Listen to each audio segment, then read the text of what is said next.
তাই আজকে আমরা যে ব্যক্তি প্রয়াত হয়েছে সে ব্যক্তি ভগবত ধাম প্রাপ্তির নিমিত্তে আমরা কিছুক্ষণ কৃষ্ণ কথা আলোচনা করব। তো সকলে আমরা শ্রীমদ ভাগবতমে একটি শ্লোক সবাই সমাদর উচ্চারণ করব। সবাই বলুন ওম নমো ভগবতে বাসুদেবায়,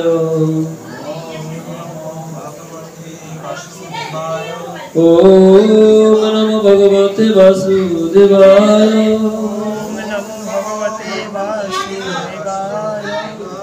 ওম নমো ভগবতে বাসুদেবায়।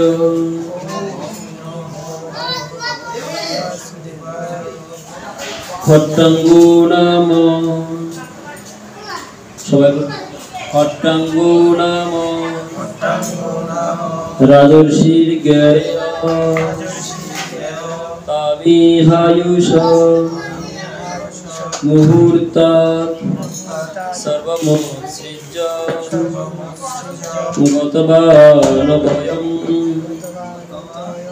গতবানভয়ম হরিম। খট্টাঙ্গো নাম রাজর্ষি জ্ঞেয়তামিহায়ুষ মুহূর্তাৎ সর্বমুৎসৃজ্য গতবানভয়ম হরিম। শ্রীমদ ভাগবতমের দ্বিতীয় স্কন্ধের প্রথম অধ্যায়ে 13 নং এই শ্লোকটি। এই শ্লোকটি অত্যন্ত গুরুত্বপূর্ণ এবং মাহাত্ম্যপূর্ণ। কাদের জন্য? আমরা যারা এখনো জীবিত আছি এই সমস্ত ব্যক্তিদের।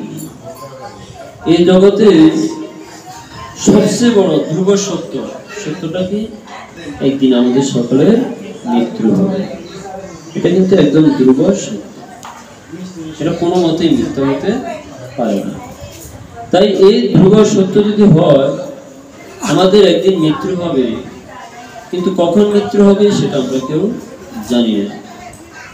যেহেতু আমরা জানি না, যদি আমরা কোনো ঘটনা পূর্ব থেকে জানি, আমরা কি তা নিয়ে বেশি চিন্তা করি? আমাদের কোনো টেনশন নেই, কারণ ঘটনা কি হবে তা তো আমরা আগে থেকে জানি। আমাদের চিত্ত শান্ত থাকে, স্থির থাকে। কিন্তু কোনো ঘটনা ঘটবে ভবিষ্যতে, কি ঘটবে আমরা কেউই জানি না। তাহলে আমাদের সকলের মনে একটা উদ্বেগ থাকবে, উৎকণ্ঠা থাকবে, কখন জানি ঘটনাটি।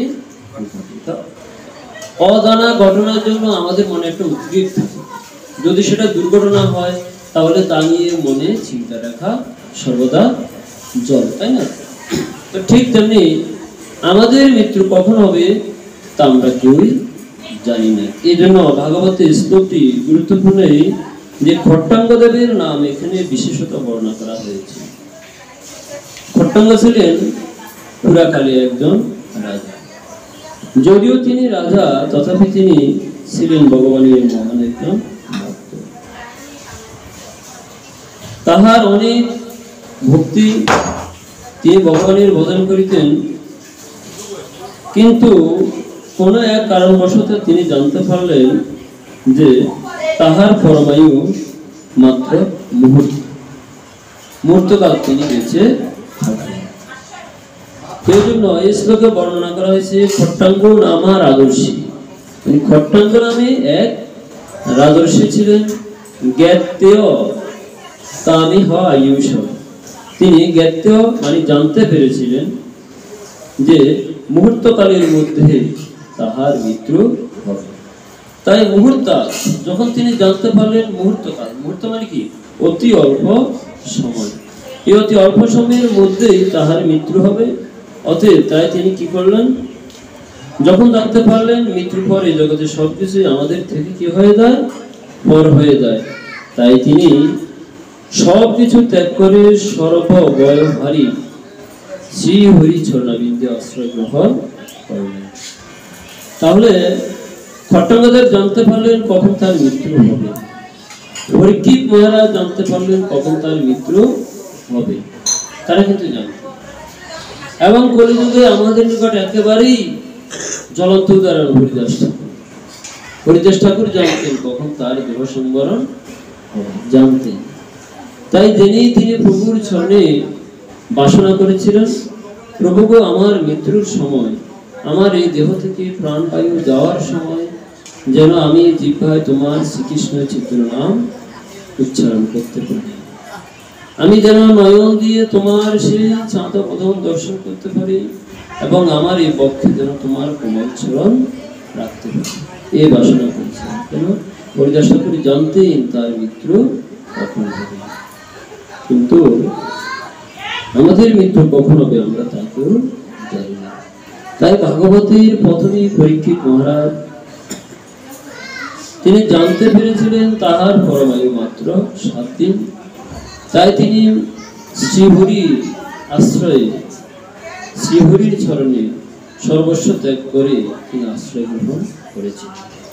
ঠিক তেমনি তাই যাহারা বদনশীল ব্যক্তি তাহারা জানেন তাদের মৃত্যু কখন হবে, যারা প্রকৃত বদন করেন।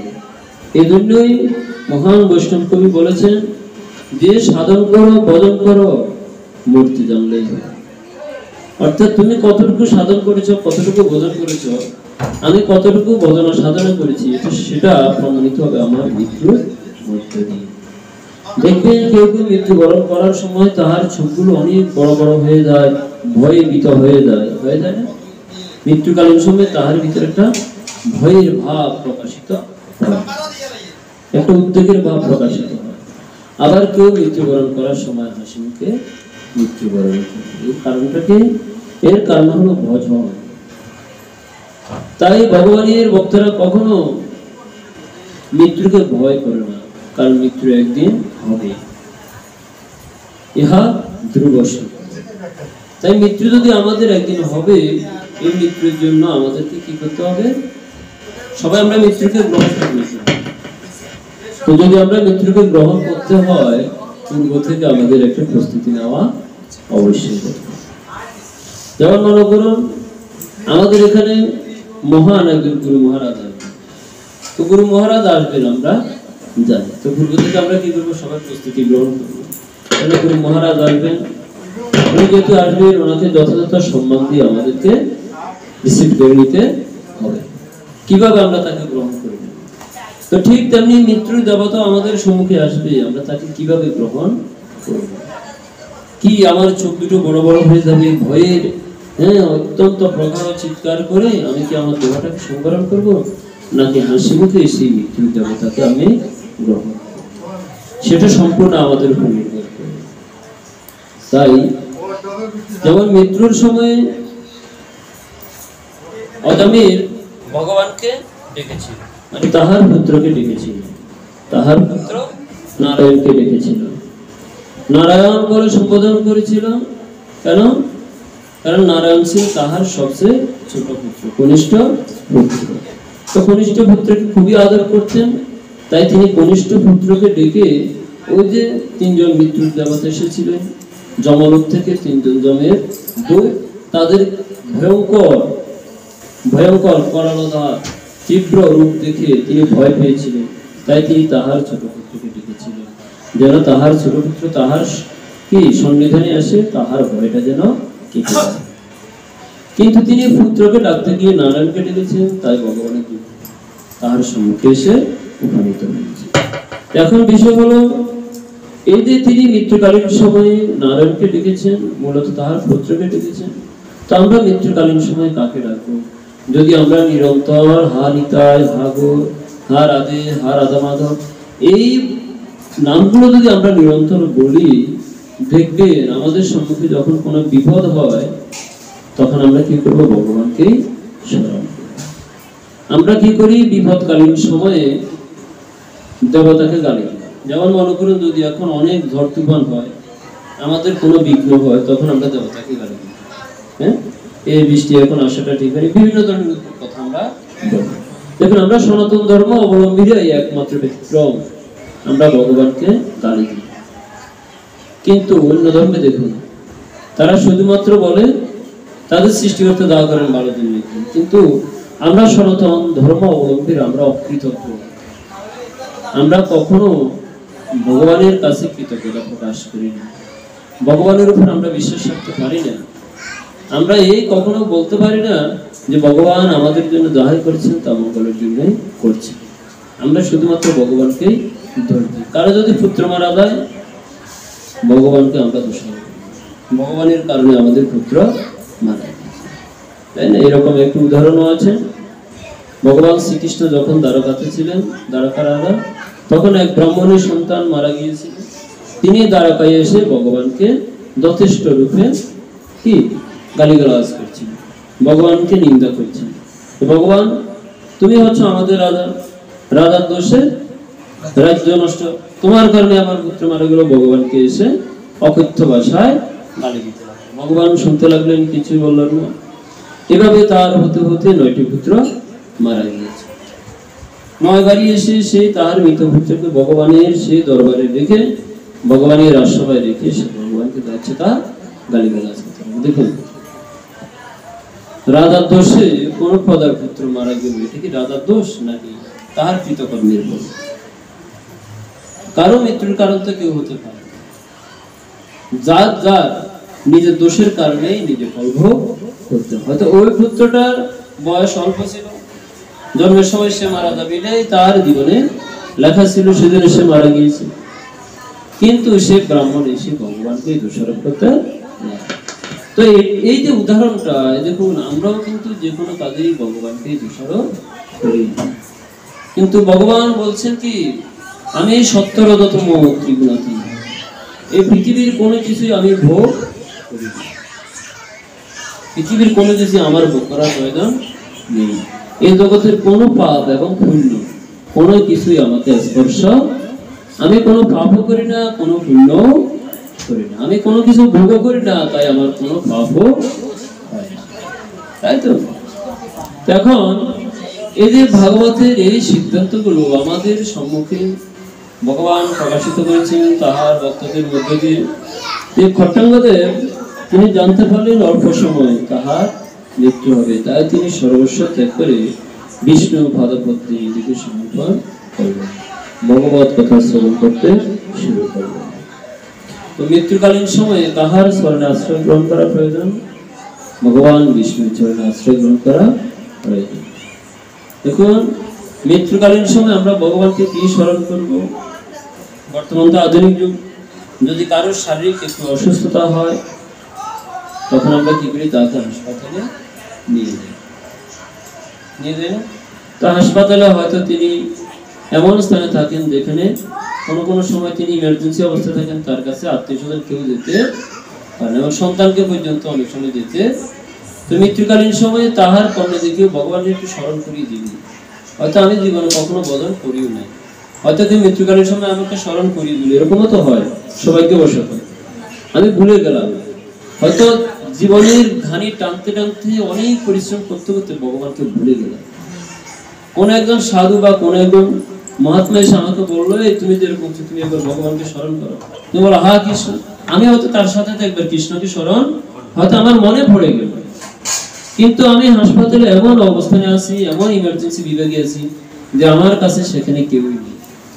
তা দেখুন, আমি এমন ভয়ঙ্কর অপরাধ করেছি, এমন পাপ করেছি যে মৃত্যুর সময় আমার কাছে কেউই,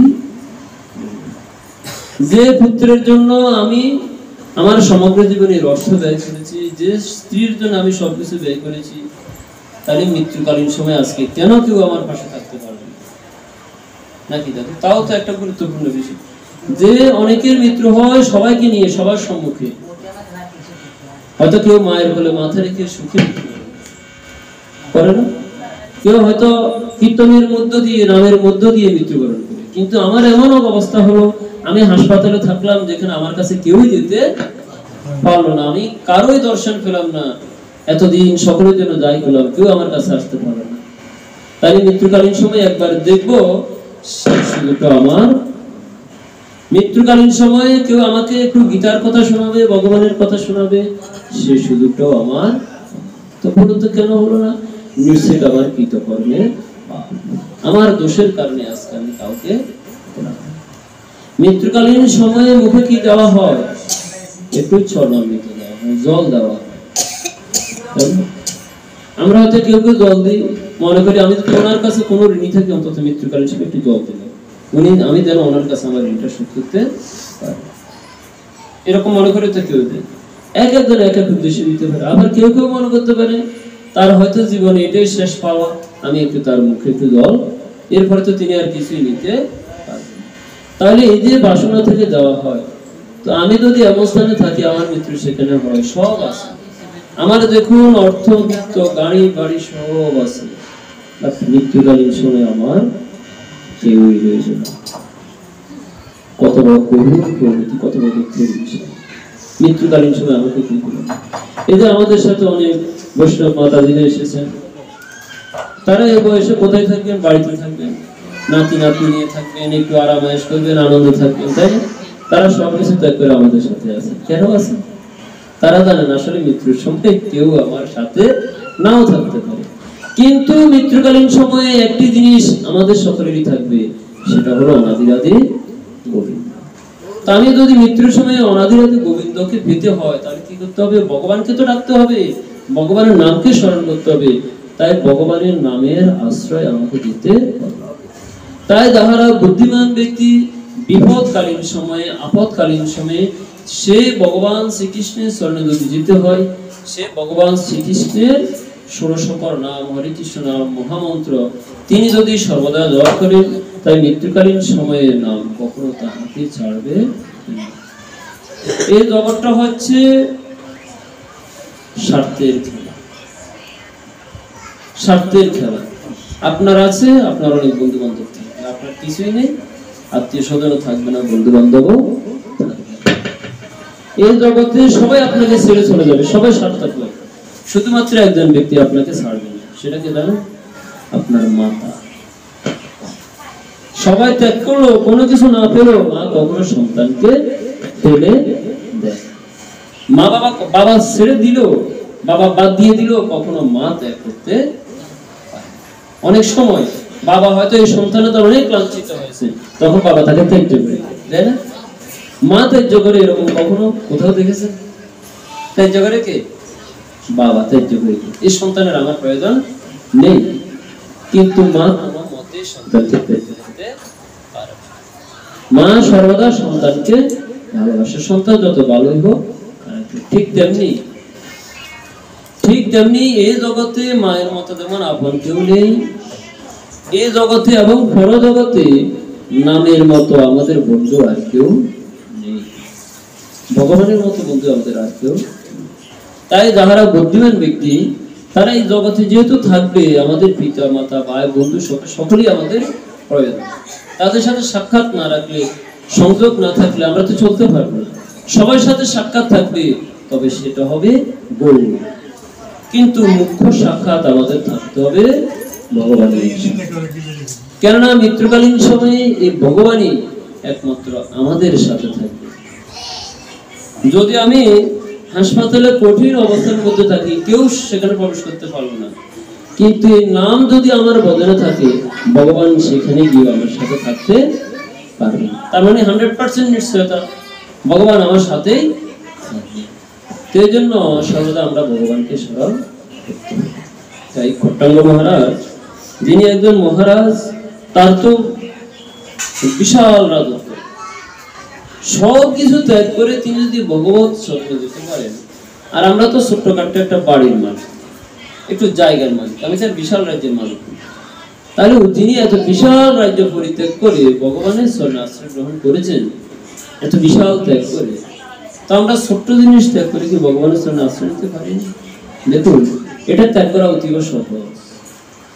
যেমন মনে করুন আপনাদের সকলের এখন বয়স হয়েছে, যদি বলি বাবা এখন কি আপনাদের বদনের সময়? না, এখন আপনাদের আর বদনের সময় নেই, বদনের সময় শেষ হয়ে গিয়েছে। বদনের সময় শেষ হয়ে গিয়েছে কেন? কারণ গায়ে বল থাকতে ভগবানকে বদনা করতে হয়। গায়ে বল শেষ হলে যখন এখন বসতে কষ্ট হবে, উঠতে কষ্ট হবে, ভোরবেলা সবাই মঙ্গল আরতি দিতে পারবে? পারবে। কারণ এই বৃদ্ধ বয়সে আমাদের শরীর কি হয়? দিন দিন হয়, রোগে রোগাক্রান্ত হয়, সবকিছু করা আমাদের পক্ষে সম্ভব হয় না। তাই বৃদ্ধ বয়সে যেহেতু সম্ভব হয় না, তাই যৌবন বয়স থাকতে আমাদেরকে বদনা করতে হবে। এই জন্য বলা হয়েছে যৌবন বয়স যার যুদ্ধে যাবার সময়টা। তাই যুদ্ধে যেতে হলে যৌবন বয়সে যেতে হবে। বৃদ্ধ ব্যক্তিকে কখনো যুদ্ধে যাওয়ার জন্য আহ্বান করা হয় না। তো ঠিক তেমনি এই জীবন মানে হচ্ছে যুদ্ধ। এই যুদ্ধের মধ্যে দিয়ে আমাদের ভগবানকে লাভ করতে হবে। কি যুদ্ধ? আমাদের ভিতরে যে ষড়ঋতু আছে সেই ষড়ঋতুকে দমন করে, এই ষড়ঋতুর সাথে যুদ্ধ করে আমাদেরকে ভগবানের দিকে যেতে হবে। যদি আমরা ভগবত বদলের জন্য চেষ্টা না করি, তাহলে এই ষড়ঋতু আমাদেরকে দিন দিন অধঃপতনের দিকে নিয়ে যাবে। তাই আমাদের শাস্ত্রে খুব সুন্দর একটা উদাহরণ দেওয়া আছে। কোন ব্যক্তি মনে করুন একটা নদীতে পড়ে হাবুডুবু খাচ্ছে, তার পিছনে ভগবান দুহাত বাড়িয়ে বলছে তুই আমার দিকে আয়, আমার দিকে, আমি তোকে রক্ষা করব। আর সে ব্যক্তির সামনে দেখছে নদীর ওপারে খুব সুন্দর বন, খুব সুন্দর বন, সেখানে পর্বত, অত্যন্ত সুন্দর প্রকৃতি। তখন সে ক্রমাগত সেই সুন্দর প্রকৃতির দিকে তার দিকে এগিয়ে যাচ্ছে। তো যতই এগিয়ে যাচ্ছে ভগবানের কাছ থেকে ততই সে দূরে সরে যাচ্ছে। তো ঠিক তেমনি আমরা সবাই এই সংসার মায়ার সমুদ্রে হাবুডুবু খাচ্ছি। এই সংসারের ছেলে মেয়ে, নাতি নাতনি, আত্মীয় স্বজন, টাকা পয়সা, বন্ধু বান্ধব, গাড়ি বাড়ি, জায়গা সম্পত্তি, সবকিছু আমাদের কাছে ওই সুন্দর বনের মতো। সবকিছু দেখে আমরা কি করছি? ভগবানের কাছ থেকে দূরে, আর যতই সেটাকে আঁকড়ে ধরছি ততই আমরা ভগবানের কাছ থেকে দূরে সরে যাচ্ছি। আর যতই ভগবানের কাছ থেকে দূরে সরে যাচ্ছি, দূরে থাকলে কি হয়? মানুষের কথা আমরা ভুলে যাই। সামনে থাকলে মনে থাকে, দূরে গেলে কারণ আমাদের তো ভুলো মন। তো ঠিক তেমনি আমরা যতই সংসারের মধ্যে ডুবে যাচ্ছি ততই ভগবানকে ভুলে যাচ্ছি। তাই সংসারে আমরা থাকবো, এই সংসার ত্যাগ করে কেউ আমরা যেতে পারবো না। এই জন্যই বলা হয়েছে কৃষ্ণেরই সংসার করো ছাড়ে অনাচার, জীবে দয়া কৃষ্ণ নাম সর্বধর্ম। তাই সংসারে থাকতে হবে, কৃষ্ণ নাম করতে হবে, কৃষ্ণ নামের মধ্য দিয়েই আমরা এই সংসারটাকে চালিয়ে যেতে হবে ভগবত বদনের মধ্য দিয়ে। যে সংসারে ভগবানের বদনা হয় সে সংসার কৃষ্ণময় সংসার, সে সংসারটা কি হয়? কৃষ্ণময় সংসার হয়। সেখানে কখনো ভগবানকে ভোলা আর যায় না। সে সংসারে যেই জন্মগ্রহণ করুক অথবা যেই মৃত্যুবরণ করুক তার মঙ্গল হবেই হবে। তো আমরা এই আলোচনা করলাম। এখন সামান্য একটু কথা আলোচনা করার প্রয়োজন আছে। যে বিষয়টা হলো আমাদের সনাতন ধর্মে বর্তমানে চারিদিকে আমাদের সনাতনী ছোট ছোট ছেলে মেয়েরা, বিশেষ করে স্কুল কলেজ এবং ভার্সিটিতে পড়ুয়া ছেলে মেয়েরা অনেকে অন্যের দ্বারা ভ্রান্ত হয়ে তারা ভগবানকে ভুলে গিয়ে পিতা মাতাকে ত্যাগ করে তারা অন্য ধর্ম গ্রহণ করছে। এই বিষয়ে আমরা সকলেই কিন্তু কিছু না কিছু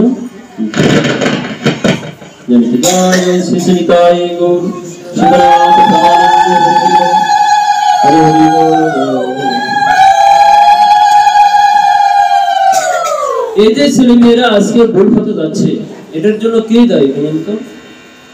এটার জন্য কি আমাদের ধর্ম দায়ী? গ্রামের লোকজন দায়ী? সে যে ধর্মে যাচ্ছে সে ধর্ম দায়ী না। এটার জন্য একমাত্র দায়ী হচ্ছে পিতা এবং মাতা। এটার জন্য কেউ দায়ী? পিতা মাতাই দায়ী। কেন? কারণ শ্রীমদ্ ভাগবতমে বলা হয়েছে দুঃশীল মাতৃদূষণ পিতৃদূষণ মূর্খতা, কার্পণ্যং বংশদূষণ আত্মদোষাৎ দারিদ্র। দুঃশীল মাতৃদূষণ, মাতৃদোষে সন্তান দুষ্ট হয়, নষ্ট হয়, ভুল পথে চলে যায়। মা যদি সন্তানকে শিশুকাল থেকে শিক্ষা না দেয় তাহলে সে সন্তান তো ভুল পথে যাবেই, কারণ সে জানে না কোনটি ভুল পথ কোনটি সঠিক পথ। তাই পিতা মাতা শিশুকাল থেকে সন্তানকে সে শিক্ষা দিতে হবে। আর পিতৃদূষণ মূর্খতা, পিতার কারণে সন্তান মূর্খ হয়। আপনার সন্তানকে আপনি জড় বিদ্যা শিক্ষা দিয়েছেন, ধর্ম শিক্ষা কি দিয়েছেন? নীতির শিক্ষা দিয়েছেন? ভগবত শিক্ষা দিয়েছেন? কিছুই দেননি। তাই আপনি ধর্ম শিক্ষা দেন নাই বিদায় সে ধর্ম সম্পর্কে কিছুই জান না। তার ধর্ম জানার জন্য জ্ঞানের যে অংশটা, সেই অংশটা খালি রয়ে গেছে। আপনি জড় বিদ্যা দিয়ে তার জ্ঞানটাকে ভরিয়ে দিলেন। অপরদিকে অন্য ধর্মের একজন ব্যক্তি এসে সে আমাদের সনাতন ধর্ম সম্পর্কে এলোমেলো কিছু কথা বলে তার ভিতরে সনাতন ধর্ম সম্পর্কে একটা ভুল ভ্রান্ত তার ভিতরে ছড়িয়ে দিল। তারপরে কি হলো, সে নিজের ধর্মটাকে ঘৃণা করতে শুরু করলো। কারণ সে শিশুকাল থেকে তো নিজ ধর্ম সম্পর্কে শিক্ষা পায়নি, নিজ ধর্ম সম্পর্কে কিছুই জানে না। তা অন্যের দ্বারা নিজের ধর্ম সম্পর্কে ভুল কথা শুনে, নিন্দার কথা শুনে সে নিজের ধর্মটাকে নিন্দা করতে শুরু করে এবং অন্য ধর্মটাকে সে ভালোবাসতে শুরু করে। এবং এই জন্য সে কি করে, নিজ ধর্মটাকে ত্যাগ করে অন্য ধর্মে চলে যায়। এটা তো হলো একটি কারণ। আর একটি কারণ হচ্ছে ছেলে এবং মেয়ে পরস্পর আকর্ষণের কারণে। এটা ধর্মীয় কোনো কারণ, এটা হচ্ছে আবেগ।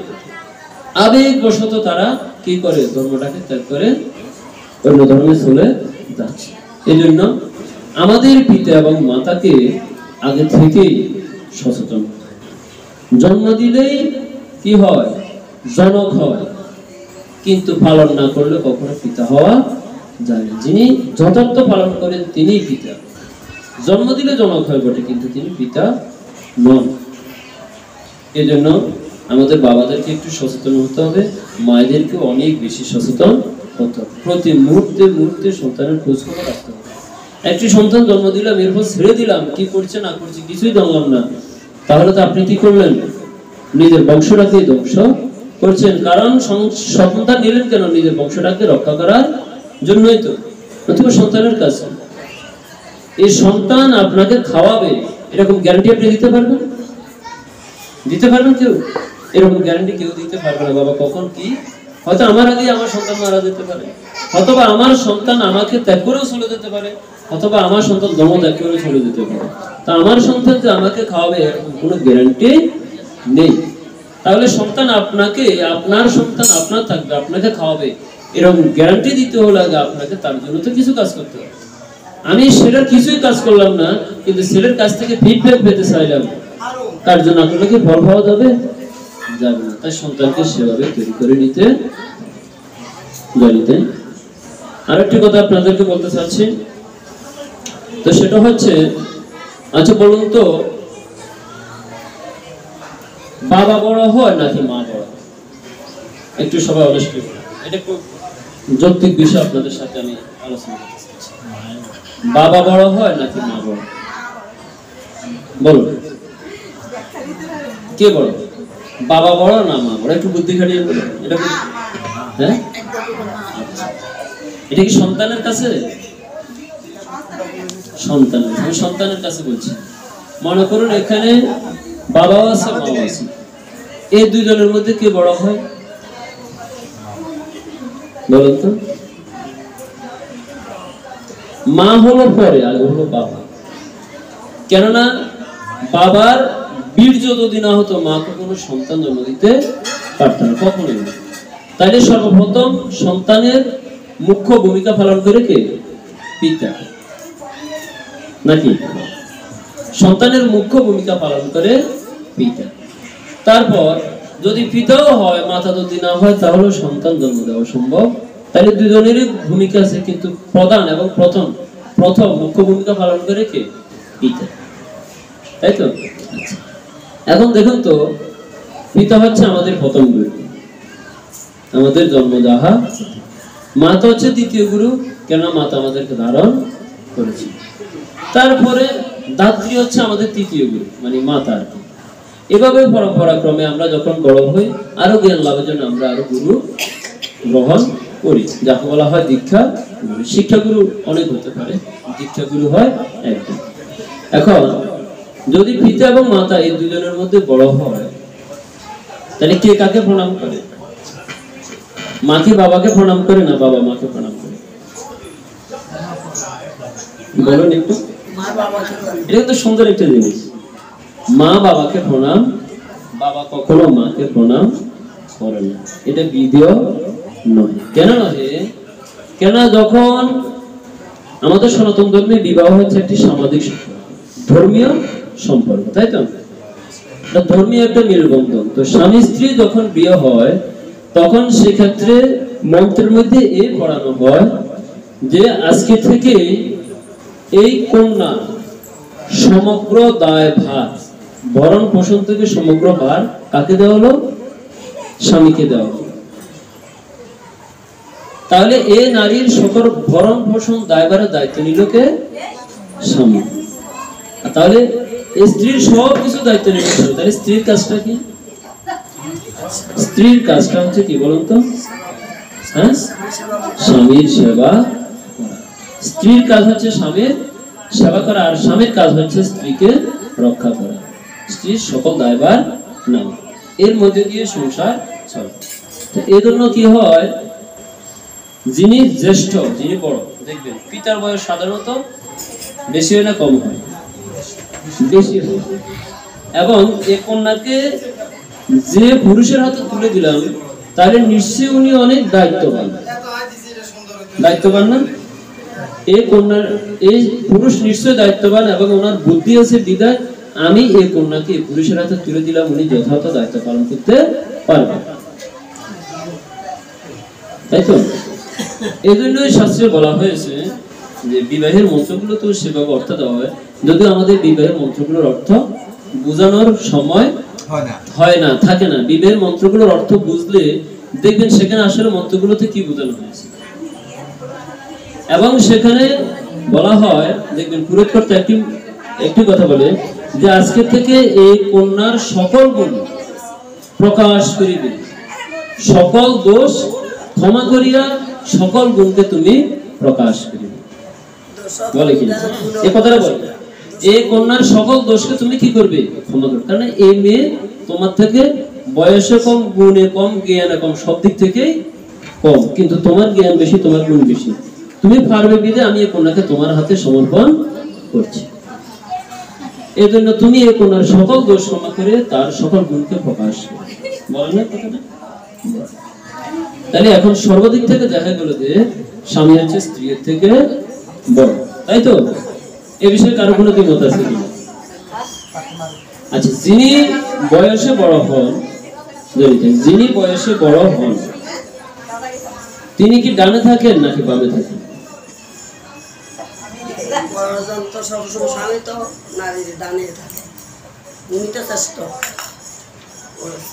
স্বামী স্ত্রীর বামে থাকবে নাকি স্ত্রীর ডানে থাকবে?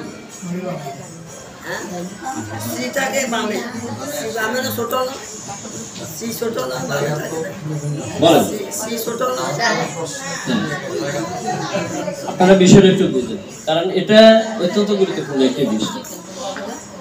এটা হচ্ছে স্বামী গুণে বড়, বয়সে বড়, সব দিক থেকে বড়, ঠিক আছে? বড় তো। এখন স্বামী বসে ডাইনি, স্ত্রী বসে বামে। এটা কিন্তু শাস্ত্রীয় বিধান, এটা আমার আর আপনার তৈরি করা কোনো বিষয় নয়। তাহলে বিবাহের সময় কেন এই মন্ত্রটা পড়ানো হয় না? আজকে থেকে আমি এই ছেলেকে স্ত্রীর হাতে তুলে দিলাম, তুমি এর ভরণ পোষণ করবে আর তুমি এর সেবাটা করবে, এই কথাটা কেন বলা হয় না আমাকে একটু বলুন।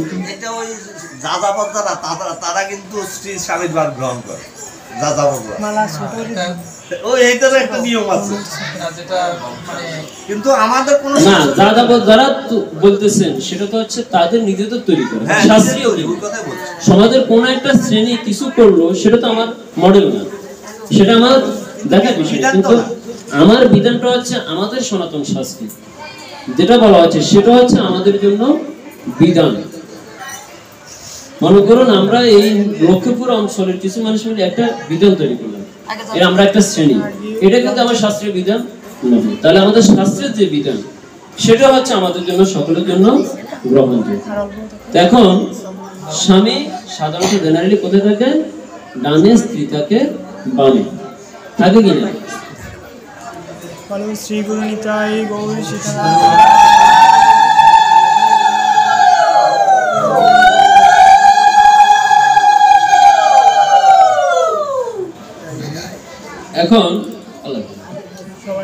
এখন আপনারা যদি বলেন ভজনে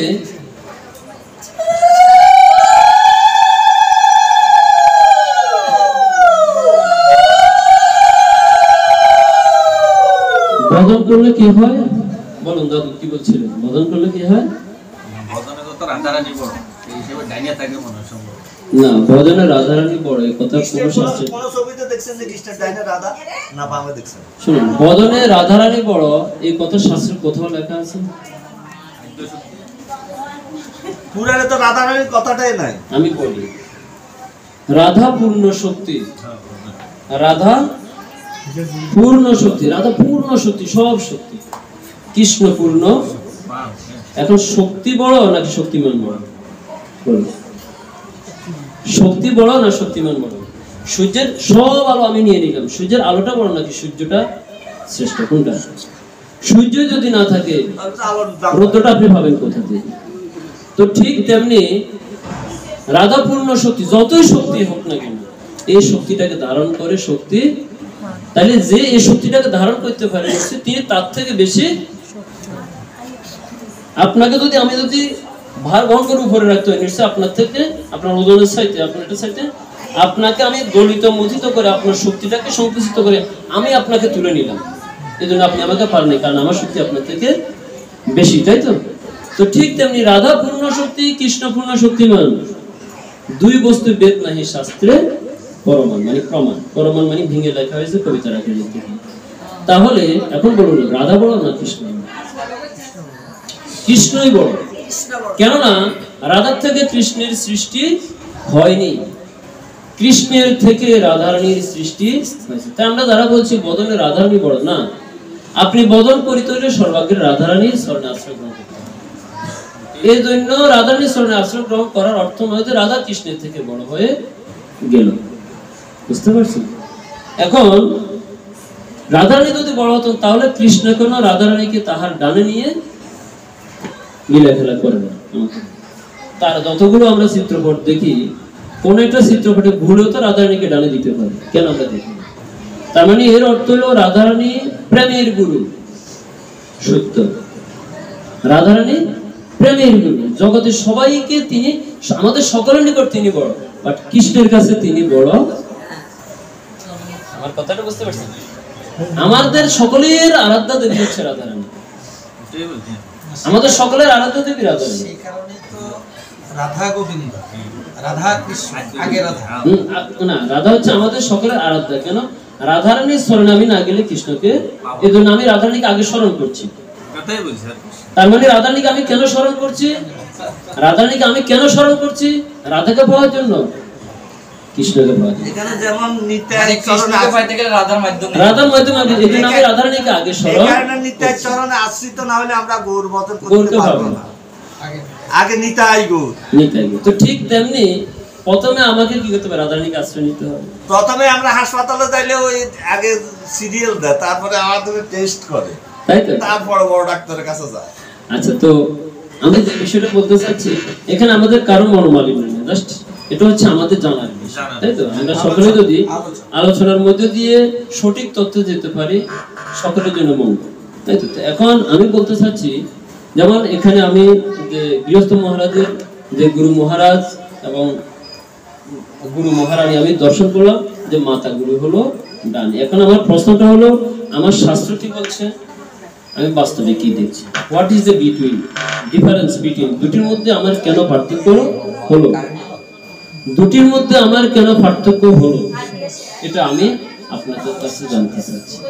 আমরা যদি শাস্ত্র থেকে এটাই, যেমন আমরা যে যুক্তিগুলো দেখালাম, কথাগুলো বললাম, আপনারা শাস্ত্র থেকে একটা দেখান এই যুক্তিটা সঠিক নয়, এই যুক্তিটা সঠিক, তাহলে আমরা বুঝবো যে না, আমাদের এই এখানে যে চিত্রপট আছে গুরু মহারাজের, এটা সঠিক। কিন্তু একটা যুক্তি দেখান যে কোন একটা, এখানে কোনো যুক্তি সঠিক নয়, তাহলে আমাদের গুরু মহারাজের ডানে কেন আমাদের গুরু মাতা থাকবেন? এটা আমার প্রশ্ন। রাধারানী বদনা না করলে যদি আমরা কৃষ্ণকে না পাই, তথাপি কৃষ্ণের নিকট রাধারানী বড় নয়। বাবা গুরু মানে গুরুদেবের কাছে যদি একটু কৃপা পাইতে হয়, বাবা আমার উপর খুবই ক্ষিপ্ত, এখন বাবাকে যদি শান্ত করতে, আমি মায়ের কাছে গেলাম, না বাবা তো, যদি আপনি একটু বাবাকে বলেন তাহলে বাবা হয়তো আমার আপনার কথাটা শুনে। মায়ের কাছে গেলাম, মা আমার কাছে বড়, বাট বাবার থেকে বড় নয়, বাবার থেকে তিনি কখনো বড় নয়। এই জন্য বাবার, মায়ের স্থান সর্বদা বাবার বামে। টানে নিয়ে। তো জানিতে আমার মনে হয় আপনারা আমার কথাটা বুঝতে পেরেছেন এবং শাস্ত্রীয় সিদ্ধান্তটা আপনারা জানতে পেরেছেন। আপনারা সবাই নিজের বুদ্ধি জ্ঞান বিবেক, আপনারা সবাই বিবেকবান বুদ্ধিমান এবং সবাই এডুকেটেড আমি দেখতে পাচ্ছি, সবাই কিন্তু বুদ্ধিমান, সবাই শাস্ত্রও জানেন। তো সবাই একটু বিচার বিবেচনা করে দেখবেন আসলে আমাদের শাস্ত্রীয় বিধানটা কি। আমরা শুধুমাত্র ওই যে কি বলে ভেড়ার ফলের মতো, দাদা আমরা ভেড়ার ফলের মতো আচরণ চলে গেলে হবে। আমাদের পূর্বপুরুষরা কিভাবে চলেছেন সেটার সাথে আমরা শাস্ত্রের সাথে মিল দেখতে হবে, না দেখে আমরা শুধুমাত্র চলে গেলে হবে না। আমাদের পূর্বপুরুষরা যে সব সঠিক করেছেন তাও নয়, তারা যে সব ভুল করেছেন তাও কিন্তু না, তাদেরও ভুল থাকতে পারে, সঠিক তো থাকবেই। তো সবটা মিলিয়েই আপনারা মিলিয়ে নিবেন, শাস্ত্রের সাথে মিলিয়ে নিবেন এবং সেভাবেই বদনা করবেন। ভুলভাল ভাবে বদনা করলে, আজীবন বদনা করলেও নাসিয়া গাহিয়া যাইবে সেই চুরাশি নরকে। তো আমাদের গতিটা তাই আমরা কবির জীব হচ্ছে হুজুগে বাঙালি। আমরা হুজুগে বাঙালি ছিলে কান নিয়ে গেছে বলে আমরা সবাই দৌড়াই, কিন্তু নিজের কান নেই, নিজের মাথায় কানে একটু হাত দিয়ে দেখি না নিজের কানটা আছে কিনা। তো এরকম হুজুগে বাঙালি হলে আমাদের হবে না, নিজের বুদ্ধিকে একটু বিচার করতে হবে, বিবেচনা করতে হবে, তাই তো? তো জানিতে আজকের আলোচনা এখানে বিশ্রাম রাখছি।